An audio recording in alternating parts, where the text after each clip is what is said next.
పశ్చిమ బెంగాల్లో 2026లో ఎలక్షన్స్ జరగబోతున్నాయి. మిగతా స్టేట్ లో బీజేపీ గెలవడం ఈజీ, కానీ పశ్చిమ బెంగాల్లో మమతా బెనర్జీని ఓడగొట్టి బీజేపీ అధికారంలోకి రావడం చాలా కష్టంతో కూడుకున్న పనని రాజకీయ విశ్లేషకులు చెబుతున్నారు. ఒకసారి బెంగాల్ రాజకీయాలని మనం విశ్లేషణ చేద్దాం. మమతా బెనర్జీ 2011లో పశ్చిమ బెంగాల్ ముఖ్యమంత్రి కావడం జరిగింది. 30 సంవత్సరాలుగా సిపిఎం పార్టీ కంచుకోట బద్దలు కొట్టి మమతా బెనర్జీ 2011లో తొలిసారిగా ముఖ్యమంత్రి కావడం జరిగింది. అప్పటి నుంచి ఇప్పటి వరకు గత 15 సంవత్సరాలుగా మమతా బెనర్జీ ముఖ్యమంత్రిగా కొనసాగుతున్నారు. ఇప్పుడు 2026లో అసెంబ్లీ ఎలక్షన్స్ జరగబోతున్నాయి. మమతా బెనర్జీని ఉక్కిరి బిక్కిరి చేస్తున్న 2 అంశాల గురించి మనం చర్చిద్దాం. ఒకటి సార్ స్పెషల్ సమ్మరీ రివిజన్ కి సంబంధించినటువంటిది, అదే విధంగా ముస్లిం నేత అయినటువంటి హుమాయూ కబీర్ ఎంఐఎం తో కలిసి పోటీ చేయబోతున్నాడు. ఈ 2 అంశాల పట్ల మమతా బెనర్జీ ఉక్కిరి బిక్కిరి అవుతున్నట్టుగా అక్కడ రాజకీయ విశ్లేషకులు చెబుతున్నారు.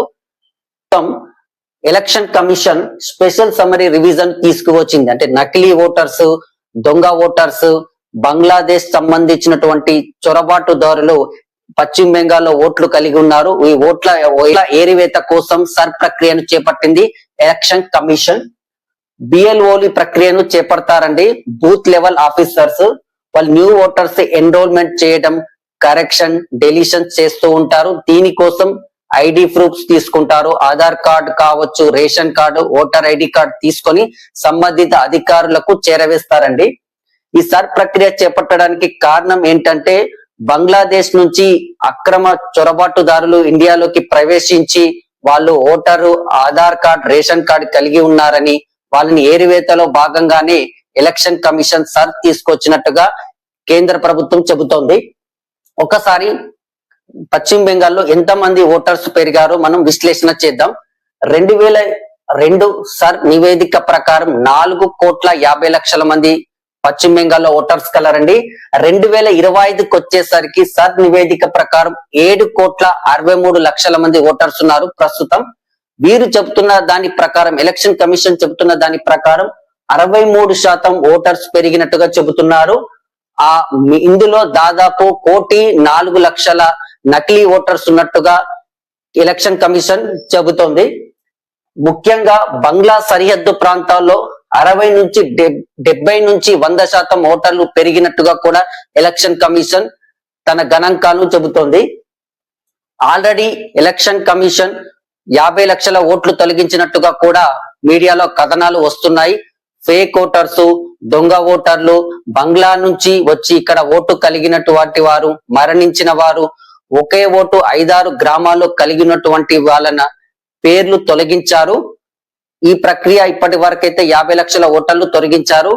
ఇంకా 25 లక్షల నుంచి 30 లక్షల ఓటర్లు తొలగించే అవకాశం ఉన్నట్టుగా ఎలక్షన్ కమిషన్ చెబుతోంది. ఈ ప్రక్రియ పైన మమతా బెనర్జీ తీవ్రమైన ఆరోపణలు చేస్తోంది. ఎలక్షన్ కమిషన్ బీజేపీ ఏజెంట్ గా మారిందని చెప్పేసి తీవ్ర విమర్శలు గుప్పిస్తున్నారు. చాలా మంది బంగ్లాకు సంబంధించినటువంటి చొరబాటుదారులు ఇండియాలోకి ప్రవేశించారు మధ్యవర్తుల ద్వారా. వాళ్ళకి ఆధార్ కార్డు ఉంది, రేషన్ కార్డు ఉంది, అదే విధంగా ఓటర్ ఐడి కార్డు ఉంది. బిఎల్ఓ అధికారులు వాళ్ళని సంప్రదించినప్పుడు 20 సంవత్సరాల కింద పత్రాలు సమర్పించాలి అని అంటే వాళ్ళు తమ దగ్గర లేవని చెబుతున్నారు. ఉత్తర పరగన, హకీంపురా, ఔరా, కలకత్తా నుంచి బిఎస్ఎఫ్ చెక్ పోస్ట్ నుంచి చాలా మంది బంగ్లాకు సంబంధించినటువంటి పౌరులు, ఇక్కడ ఓటు హక్కు కలిగి ఉన్న వారు తిరిగి స్వదేశానికి వెళ్లిపోతున్నారు. మమతా బెనర్జీ ఈ చర్య పైన సర్కి వ్యతిరేకంగా ఒక ర్యాలీ చేపట్టిందండి. ఎందుకనంటే బెన్గావ్, చందపర, ఉత్తర పరగన 24 జిల్లాలోని ఠాకూర్ వరకు ఈ పాదయాత్ర చేపట్టింది. 3 కిలోమీటర్ల వరకు. ఈ పాదయాత్ర మెయిన్ కాన్సెప్ట్ ఏంటంటే మతువా సామాజిక వర్గం ఉంటుందండి. పశ్చిమ బెంగాల్లో మతువా సామాజిక వర్గం, ఇది ఎస్సీ సామాజిక వర్గానికి చెందినటువంటి ఒక కులం. పశ్చిమ బెంగాల్లో ఎస్సీ సామాజిక వర్గ ఓటర్స్ 24% ఉంటే అందులో మతువాలు మేజర్ రోల్ పోషిస్తున్నారు. మతువా సామాజిక వర్గ పాపులేషన్ వచ్చేసి 1,70,00,000 అండి. వీళ్ళు 70 నుంచి 80 నియోజకవర్గాల్ని ప్రభావితం చేస్తారండి. ఈ మతువా సామాజిక వర్గం వాళ్ళని మచ్చిక చేసుకోవడానికి బీజేపీ పార్టీ వాళ్ళకి 2019 ఎలక్షన్ లో సిటిజన్ అమెండ్మెంట్ యాక్ట్ కల్పిస్తామని చెప్పింది. మతువాలు కొంత బీజేపీ వైపు షిఫ్ట్ అయ్యారు. 2019 ఎలక్షన్ లో బీజేపీ పార్టీ బొంగావ్, రాన్ఘట్ 2 లోక్సభ స్థానాలు గెలుచుకుంది మతువా సామాజిక వర్గ ఓటర్స్ వల్ల. ఇప్పుడు సర్ ప్రక్రియ చేపట్టారు. మతువా సామాజిక వర్గాన్ని మమతా బెనర్జీ రెచ్చగొట్టే ప్రక్రియలు చేస్తోంది. ఎందుకంటే ఈ మతువా సామాజిక వర్గానికి చెందిన వ్యక్తులు బంగ్లాదేశ్ నుంచి కొన్ని సంవత్సరాల క్రితం ఇండియాలో వచ్చి స్థిరపడిపోయారు. ఈ సర్ ప్రక్రియ వల్ల మతువా సామాజిక వర్గాన్ని ఇండియా నుంచి వెళ్ళగొడతారని చెప్పేసి మతువా ఓటర్లను మచ్చిక చేసుకొని వాళ్ళని రెచ్చగొట్టే ప్రయత్నం చేస్తుంది. ఎందుకంటే ఒక 70 నుంచి 80 నియోజకవర్గాల్లో మతువా ఓటర్లు కీలక పాత్ర వహిస్తారు కాబట్టి. అదే విధంగా ముస్లిం సామాజిక వర్గం కూడా పశ్చిమ బెంగాల్లో 30% కలదండి. ఒక నియోజకవర్గంలో 40 నుంచి 50% ముస్లిం ఓటర్స్ కలిగి ఉన్న నియోజకవర్గాలు 294 పశ్చిమ బెంగాల్లో కలవు. అందులో 86 నియోజకవర్గాలు ఉన్నాయండి. 40% నుంచి 50% ముస్లిం పాపులేషన్ కలిగి ఉన్న నియోజకవర్గాలు. ఈ నియోజకవర్గాలలో మమతా బెనర్జీ ఖచ్చితంగా 80 స్థానాలు గన్ షాట్ గా గెలుచుకుంటుంది. ఇందులో ఎలాంటి డౌట్ లేదు. కానీ కొత్తగా వచ్చే కూటమి వల్ల మమతా బెనర్జీ ఇక్కడ 5 నుంచి 6 స్థానాలు కోల్పోయే ప్రమాదం ఉంది. అదే విధంగా 57 నియోజకవర్గాలను తీసుకున్నట్టయితే ఇందులో ముస్లిం పాపులేషన్ ఒక నియోజకవర్గంలో 2 లక్షల ఓటర్లు ఉంటే అందులో 20% లోపు ఉన్న నియోజకవర్గాలు కనుక తీసుకుంటే 57 నియోజకవర్గాలు ఉన్నాయండి. 57 నియోజకవర్గాలు ఒక నియోజకవర్గంలో 30 నుంచి 40 వేల ముస్లిం ఓటర్స్ కలరు. ఈ నియోజకవర్గాలు కూడా చాలా కీలక పాత్ర వహిస్తాయండి మమతా బెనర్జీ గెలుపులో. కానీ మమతా బెనర్జీ ఇప్పుడు భయపడుతున్నది, ఉలిక్కి పడుతున్నది. కారణం ఏంటంటే టిఎంసీకి సంబంధించిన బహిష్కృత నేత హుమాయూన్ కబీర్. కారణం టిఎంసీ బహిష్కృత నేత హుమాయూన్ కబీర్ మొన్న పశ్చిమ బెంగాల్లోని బెంగావ్ లో బాబ్రీ మసీద్ కడతానని భారీ మీటింగ్ పెట్టాడు. ఈ మీటింగ్ కు సుమారు 8 లక్షల మంది ముస్లిం యువకులు పాల్గొన్నారు. అదే విధంగా ఈ మీటింగ్ జరిగిన 2-3 రోజుల తర్వాత కలకత్తాలో భారీ మీటింగ్ పెట్టాయి హిందూ మహాసంఘాలు. సామూహిక భగవద్గీత పారాయణం చేశారు. మొత్తం మీద పశ్చిమ బెంగాల్లో మత రాజకీయాలు జరుగుతున్నాయి ఈ ఎలక్షన్ సందర్భంగా. ఒక్కసారి హుమాయూన్ కబీర్ గురించి తెలుసుకుందాం. హుమాయూన్ కబీర్ డిసెంబర్ 22వ తారీఖు రోజు నాడు పార్టీ పెట్టబోతున్నాడు. ఎంఐఎం అదే విధంగా Indian secular forum Abbas Siddiqui కలిసి త్రయంగా ఏర్పడి 135 నియోజకవర్గాల్లో పోటీ చేస్తామని స్టేట్మెంట్ ఇస్తున్నాడు. పశ్చిమ బెంగాల్లో 294 నియోజకవర్గాలు ఉంటే 135 నియోజకవర్గాలు ముస్లిం ప్రభావిత ప్రాంతాలు. ఖచ్చితంగా ఈయన 10 నియోజకవర్గాల్లో ప్రభావితం చూపించే వ్యక్తి హుమాయూన్ కబీర్. సెంట్రల్ బెంగాల్ ప్రాంతంలో ఇతని హవా ఉంటుంది. అదే విధంగా ఎంఐఎం మొన్న బీహార్ ఎలక్షన్ లో ఎంఐఎం పార్టీ బీహార్ లోని పూర్వాంచల్లో 5 సీట్లు గెలుపొందింది. దానికి కారణం సర్జాపూరియా ముస్లింస్. ఆ పూర్వాంచల్ బెల్ట్ ను అనుకునే పశ్చిమ బెంగాల్ సరిహద్దు ప్రాంతమైన మాల్దా ఉత్తర ప్రాంతంలో సర్జాపూరియా ముస్లింస్ ఉంటారు. వీళ్ళు ఖచ్చితంగా ఎంఐఎం ఓటు బ్యాంక్ అని చెప్పవచ్చు. వీళ్ళు కూడా ఎంఐఎం పార్టీ ఒక 10 నియోజకవర్గాల్లో ప్రభావం చూపే అవకాశాలు ఉంటాయి. అదే విధంగా ఇండియన్ సెక్యులర్ ఫోరం పార్టీ గురించి తెలుసుకుందాం. ఈ పార్టీ అధ్యక్షుడు అబ్బాస్ సిద్దికి ఒక మత పెద్ద. 2021 పశ్చిమ బెంగాల్ ఎలక్షన్ లో చాలా చోట్ల పోటీ చేశాడు. 1 సీటు గెలుపొందాడు. మొత్తం మీద అబ్బాస్ సిద్దికి, అసదుద్దీన్ ఓవైసీ, హుమాయూన్ కబీర్ ఈ కూటమి గనక 135 స్థానాల్లో పోటీ చేస్తే ముఖ్యంగా 86 నియోజకవర్గాలండి. 86 నియోజకవర్గాల్లో ఈ కూటమి ఖచ్చితంగా ఒక 6 స్థానాలు గెలిచే అవకాశాలు ఉంటాయి. అదే విధంగా 57 నియోజకవర్గాలు కనుక తీసుకున్నట్టయితే ఒకవేళ ఈ కూటమి మరింత బలపడితే మాత్రం ఈ 57 నియోజకవర్గాల్లో ముస్లిం పాపులేషన్ వచ్చేసి 20% లోపండి. అంటే ఒక నియోజకవర్గంలో 2 లక్షల ఓటర్లు తీసుకుంటే 30,000 నుంచి 40,000 ఓటర్లు ఉన్నటువంటి నియోజకవర్గాల సంఖ్య 57. ఒకవేళ ఈ కూటమి కనుక బలపడితే మాత్రం పశ్చిమ బెంగాల్లో టిఎంసి మమతా బెనర్జీకి ఎదురు దెబ్బ తలిగే అవకాశం ఉంటుంది. అందువల్లనే సర్ ప్రక్రియకు హుమాయూన్ కబీర్, అబ్బాస్ సిద్దికి, అసదుద్దీన్ ఓవైసీ ఈ ముస్లిం కూటమికి సంబంధించిన పార్టీకి ఈ 2 చర్యల వల్ల మమతా బెనర్జీ ఉక్కిరి బిక్కిరి అవుతున్నట్టుగా పశ్చిమ బెంగాల్ రాజకీయ విశ్లేషకులు చెబుతున్నారు.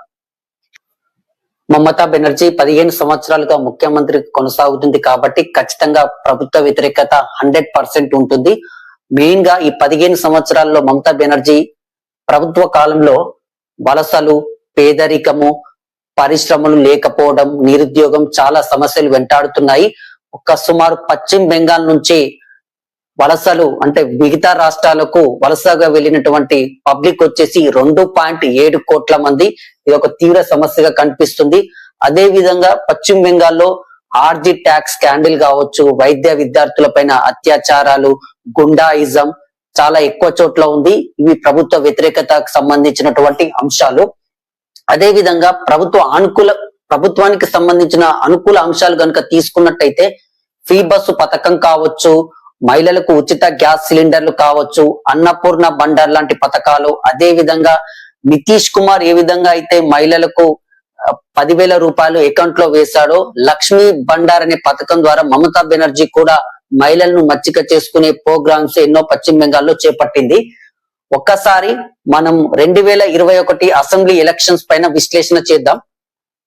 ఆ ఎలక్షన్ లో టిఎంసి పార్టీకి 48% ఓట్లు వచ్చాయి. 2,87,00,000 మంది టిఎంసి పార్టీకి ఓటు వేస్తే టిఎంసి గెలిచిన స్థానాలు 294 నియోజకవర్గాల్లో సుమారు 213 నియోజకవర్గాలు టిఎంసి గెలుచుకుంది. బీజేపీ పార్టీ విషయానికి వస్తే బీజేపీ పార్టీ 38% ఓట్లు వచ్చాయి. 2,28,00,000 ఓట్లు సాధించి 77 సీట్లు మాత్రమే బీజేపీ గెలుపొందింది. అంటే ఈ రెండు పార్టీల మధ్య ఓట్ల తేడా కేవలం 60 లక్షలు. ఈ ఓటర్లండి సర్ ప్రక్రియ వల్ల ఆల్రెడీ 50 లక్షల ఓట్లు తొలగించారు. ఇంకా 20 లక్షల ఓట్లు తొలగించే అవకాశం ఉన్నట్టుగా తెలుస్తుంది. అంటే సుమారుగా 70 లక్షల ఓట్లండి తొలగించేవి. ఆ 70 లక్షల ఓట్లలో సుమారు 90% ఓటర్స్ టిఎంసికి సంబంధించిన ఓటు బ్యాంకు. 2021లో వీళ్ళ మధ్య తేడా టిఎంసికి బీజేపీకి 60 లక్షల ఓట్లు, ఇప్పుడు తొలగించే ఓట్లు వచ్చి 70 లక్షల ఓట్లు. అందుకే సర్ ప్రక్రియ పైన మమతా బెనర్జీ తీవ్ర స్థాయిలో వ్యతిరేకత చూపుతున్నారు. రెండవది, బీజేపీ వెస్ట్ బెంగాల్ ఎలక్షన్ లో గెలవాలని చాలా ఫోకస్ చేస్తుందండి. అందుకనే 1,500,000 మహిళలకు కేంద్ర ప్రభుత్వం ద్వారా 10,000 రూపాయలు అకౌంట్ లో వేసే అవకాశాలు ఉన్నట్టుగా కూడా అక్కడ మీడియా వర్గాలు చెబుతున్నాయి. ఓబీసీలు, రాజ్ బంశీ, మహిష్వా లాంటి క్యాస్ట్ ను మచ్చిక చేసుకునే ప్రయత్నం కూడా చేస్తోంది. బీజేపీ అధ్యక్షుడిగా భట్టాచార్యను నియమించారు భద్రలో క్యాస్ట్ ని మచ్చిక చేసుకోవడానికి. 2021లో బెంగాల్లో విపరీతమైన బెంగాల్ సెంటిమెంట్ రగిలించింది. వీళ్ళంతా మోడీ, అమిత్ షా వీళ్ళంతా అవుటర్స్ అని చెప్పేసి మమతా బెనర్జీ సెంటిమెంట్ రాజేసింది. అందుకనే ఇప్పుడు బీజేపీ అధ్యక్షుడిగా భట్టాచార్యను నియమించింది. మొత్తం మీద మనం గమనిస్తే 294 నియోజకవర్గాలండి. ముస్లిం ప్రభావిత ప్రాంతాలు 80 నియోజకవర్గాల్లో ఖచ్చితంగా టిఎంసి గెలుస్తుంది. అందులో ఎలాంటి డౌట్ లేదు. మ్యాజిక్ ఫిగర్ వచ్చేసి 294 స్థానాలకు 148. టిఎంసికి కావాల్సింది 68 సీట్లు. అదే బీజేపీ 294లో 214 స్థానాలు మాత్రమే బీజేపీ ప్రభావం చూపించగలుగుతుంది. ఆ 214లో బీజేపీ గెలవలసింది 148 సీట్లండి. అంటే ఈ టెక్నికల్ గా ఈ లాజిక్ ప్రకారంగా చూస్తే టిఎంసి వైపే హెడ్జ్ గా ఉన్నట్టుగా ఉంది. వెస్ట్ బెంగాల్ రాజకీయాలు కనుక పరిశీలిస్తే గ్రామీణ ప్రాంతంలో ఇప్పటికీ బీజేపీ అంత స్ట్రాంగ్ లేదండి. టిఎంసి చాలా బలమైన పునాదులు కలిగి ఉన్నది. టిఎంసి ఖచ్చితంగా సర్ ప్రక్రియ వల్ల ముస్లింలను, మతువాలను రెచ్చగొట్టినట్టయితే టిఎంసికి అడ్వాంటేజ్ అయ్యే అవకాశం ఉంటుంది. అదే విధంగా మహిళలు ఏ విధంగా అయితే బీహార్ లో నితీష్ కుమార్ వైపు మహిళలు మొగ్గు చూపారో, ఇక్కడ లక్ష్మీ బండార్, అన్నపూర్ణ బండార్ పథకాల వల్ల మహిళలు ఇప్పటికీ మమతా బెనర్జీ వైపు మొగ్గు చూపుతున్నారు. బీజేపీ గెలవాలంటే ఖచ్చితంగా ప్రభుత్వ వ్యతిరేకతను తనకు అనుకూలంగా మార్చుకోవాలి, తటస్థ ఓటర్లను తనకు అనుకూలంగా మార్చుకోవాలి. మత్వాకు సంబంధించిన సామాజిక వర్గం అది 60 నుంచి 70 నియోజకవర్గాల్లో ప్రభావితం చూపిస్తుంది. వాళ్ళకు సిఏఏకి సంబంధించినటువంటి యాక్ట్ కల్పించినట్టయితే మత్వా సామాజిక వర్గం బీజేపీ వెంట నడిస్తే మాత్రం బీజేపీ గవర్నమెంట్ ఫామ్ చేసే అవకాశం ఉంటుంది. కానీ ఇప్పటికీ జరుగుతున్న ట్రెండ్ గమనించినట్టయితే మమతా బెనర్జీ తిరిగి 4వ సారి ముఖ్యమంత్రి అయ్యే అవకాశం కనిపిస్తుంది. కానీ ఎలక్షన్ జరగడానికి ఇంకా 6 నెలలు ఉన్నాయి. ఏ రోజు ఏదైనా ఒక క్షణంలో మారిపోవచ్చు, చూద్దాం. ఇది నాకు తెలిసి పశ్చిమ బెంగాల్ రాజకీయాల పైన యొక్క సమగ్ర విశ్లేషణ.